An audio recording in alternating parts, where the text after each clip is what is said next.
म यत्रो भोजपुर आएर बिहा गरेर म सुन्तले भन्ने ठाउँ थाहा छैन होइन अनि खास चाहिँ यो यसपालि चाहिँ चखेवा मयङ भन्दा पनि सुन्तले चाहिँ मलाई एकचोटि नयाँ ठाउँ घुम्दिउँ न त भनेर चखेवामा अन्त नि अब पर्सि चखेवा त काठमाडौँ जाँदै जाँदै एक सर्ट खिच्ने हो होइन अनि जाने कस्तो गर्मी भयो मलाई त अर्को भेस लाउनु पर्ने रहेछ गाई छ हामी चाहिँ भोजुरबाट लाग्दैछौँ अब सुन्तलेको उकालो बाटो है अफरोडिङ रहेछ अरूसम्म चाहिँ एउटा गुम्बा रहेछ होइन यो गुम्बामा चाहिँ हामी पस्छौँ गुम्बामा चाहिँ होइन बिसाउँ पनि के रहेछ खास चाहिँ तपाईँ कहिले पस्नु भएको छैन ए यस्तो बन्दै रहेछ गुम्बा रहेछ नि त राम्रो बन्दै रहेछ ऊ त ठुलो रहेछ नि त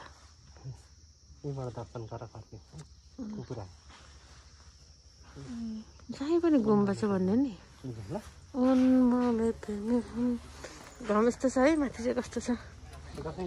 गरेँ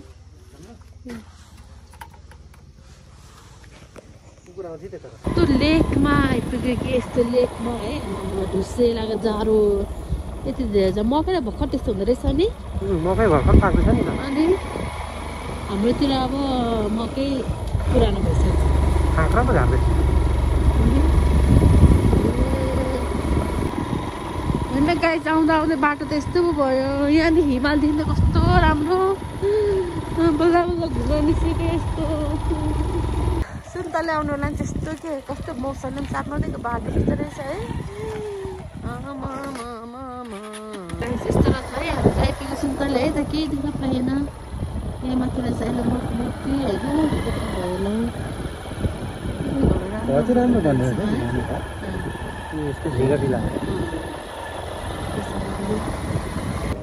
फाइनली यही रहेछ ल बाघ ठाउँमा आइयो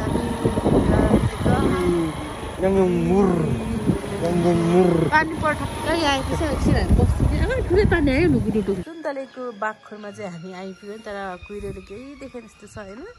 सर अनि यहाँ चाहिँ बाघ यस्तो छ टक्कसँगले चाहिँ बाघ हो यसो सरी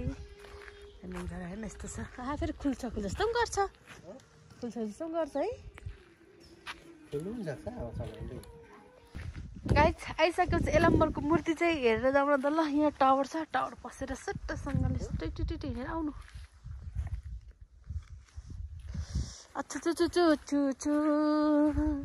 पेरिसको टावर ए पेरिसको टावर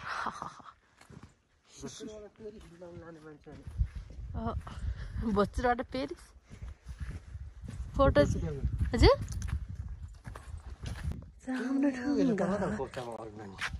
देखाउँदै क ए ओ आएको धेरै टाढो यस्तो छ गाई कुन चाहिँ धनकुटा हामी काठमाडौँ जाँदाखेरिको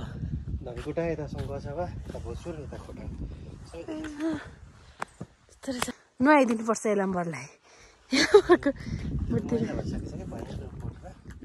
कति त होचो बनाएको अग्लो बनाउनु नि है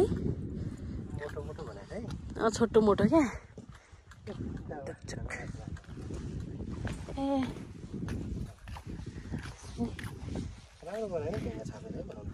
यतिको त मेरो त गाउँठाउँमा गाई टक्लो चढ्छ नि ए कस्तो राम्रो रहेछ नि त्यता नि बुढा कति राम्रो रहेछ नि त्यो ठाउँ जाउँ न कस्तो राम्रो ठाउँ क्या धेरै छेउ कस्तो कुहिरो हिँडेको यति भइहाल्यो नि हामीलाई तर भ्यू हेर्न पाएन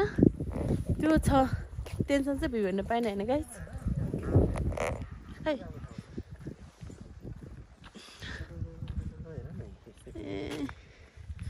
कुहिरो सरेको घर चाहिँ दामी बनाउँदो रहेछ के है स्टाइलिज काठै काठ पनि छ काठै काठको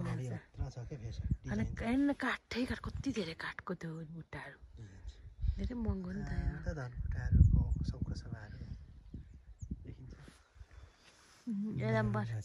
धनुकाठ भाँचेको थियो बनाएछ है कसले बनाउनु त ए कसले भाँच्दाखेरि ऊ गरेर के नाइ गर्नुभएको त अल्छी लाग्यो ऊ त चाहिँ के ऊ त सेतो सेतो चाहिँ होइन हौ त सेतो सेतो गएको बाटो है के हो भोक त लाग्छ नि त्यहाँ खानु मन थियो नि चाउमिन मोमो मात्रै हो खाने आमा त सेन्डल हेरिहाल्नु न बजारमा तपाईँले नि जाने बजाउँ फलफुल कस्तो जाडो भएर हामी चाहिँ अब चिया खानु बसिरहेको छौँ है चिया खाने एकदम मिठो मिल्की खाने होइन बजुरको 5 स्टार रेस्टुरेन्टमा हुलाउनु भएको छ बजुरको 5 स्टार होटलमा हुलाउनु भएको छ र चाहिँ मिठो मिल्की खान्छौँ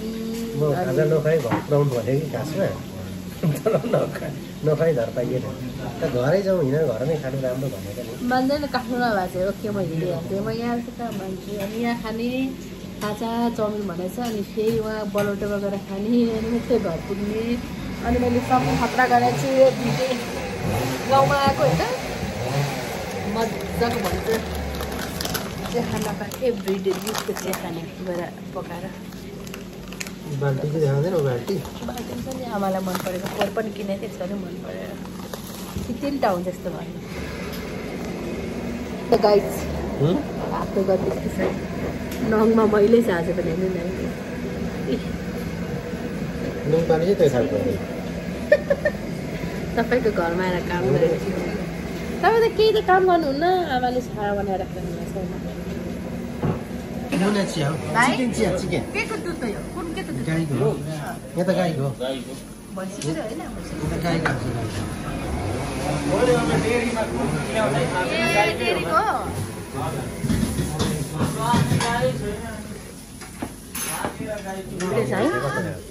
खाँदा किलो चाहिँ होइन है धेरै बेर खरिएको चिया हो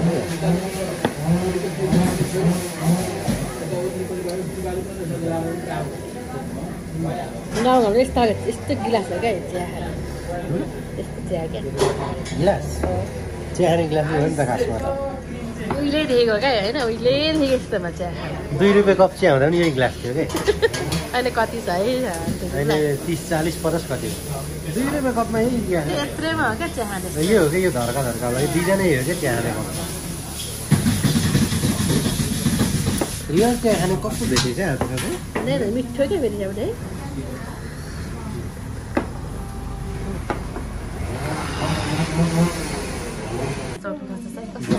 भोसुरको टप छ भोसुरको टप हो यो मोमो खाँदा खाँदा वाक्का भइसक्यो खाउँ न त मिठो छ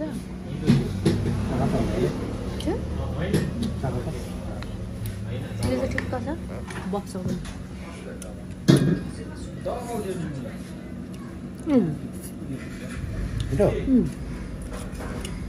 जस्तो हो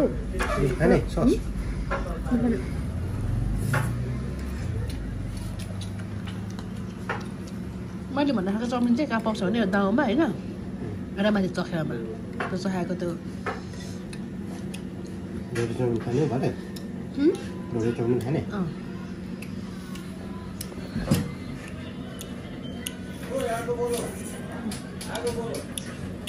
चाहिँ फेरि आएर है दाउको एकदम राम्रो ठाउँमा त्यस्तो भ्यू पहिला भ्यू हेर्ने ठाउँमा चाहिँ चट्ट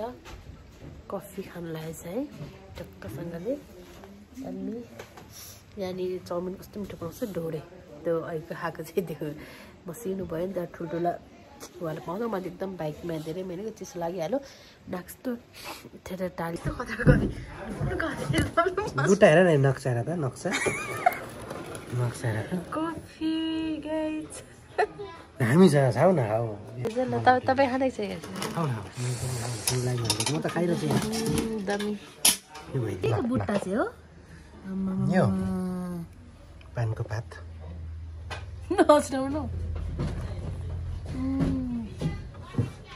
फिजै फिज घरमा बनाएको होला क्या कफी यहाँ मिठो हुन्छ कफी म त भन्नु खोजेको यो होममेड कफी नै होला क्या यता हुन्छ नि है यस्तो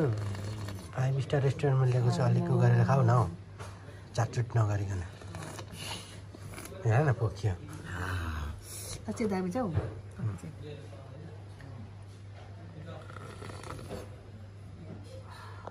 भोजुर घुम्नु गएको बुढाले चाउमिन खुवाउनु होइन तिमीलाई यो खालको ठुलो लोकल चाउमिन खानु मन लाग्यो नि म त हो त यो खाना खानु मन लागेको थियो कि चाख्नु कस्तो राम्रो पाउँथ्यो अनि कुकुर मजाले खाँदैछ हो ठिक्क पनि देख्छ यो काठमाडौँमा बनेको chow mein local chow mein local taste बनाइ पनि लोकलकै हो केही नलागेको सादा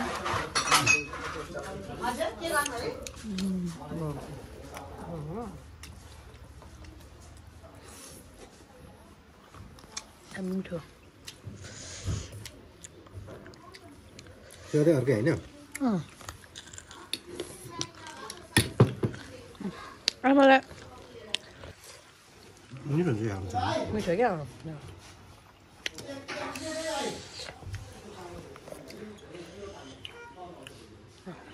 सिकुटी कस्तो मजा खरेको क्या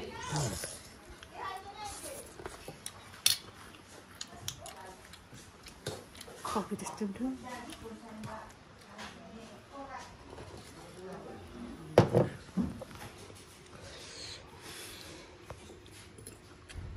लुटेमा गरेको सपिङ अब हामी जान्छौँ दिउ झुन्डा तरिका त्यस्तो हुँदो रहेछ गाइस कस्तो अरे ल हामी चाहिँ भोजपुर घुमेर सुन्तले घुमेर अब चाहिँ बाइक पार्किङ गरेर चाहिँ हामी उकालो बाटो लाग्दैछौँ घर हजुर हाम्रो सपिङ यहाँसम्म अनबक्सिङ गर्छ खतरा सपिङ गरेर छ हौ आज सपिङ खतरा गरेर छ भोजपुर बजारमा त बलौटेमा भोजपुर भन्दा बलौटेमा राम्रो साउन्ड पाउँदो रहेछ तर महँगो रहेछ नि एभ्रिडे 50 रुपियाँ महँगो झन्डै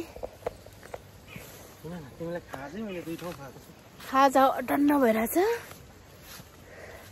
गाउँघरको चाउमिन हुन्छ यस्तो उको पनि त्यो कस्तो मिठो स्मेल आउने प्याजहरूको पनि काठमाडौँ त्यस्तो हुँदैन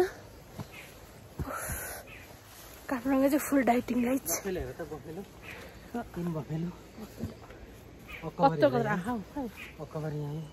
सबै किरा लागेको हुन्छ के गर्नु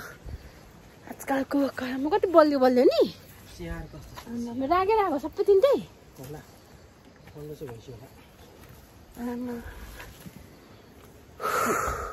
लगाइन्छ हामी चाहिँ घर पुग्छौँ उकालो 10 मिनट जति हिँड्नुपर्छ नि घर पुगिन्छ साँच्चै के रमाइलो छ है गाउँघर कस्तो आनन्द लाग्यो हेर्नुहोस् न साँच्चै हेर यस्तो दामी नै डम्मै हो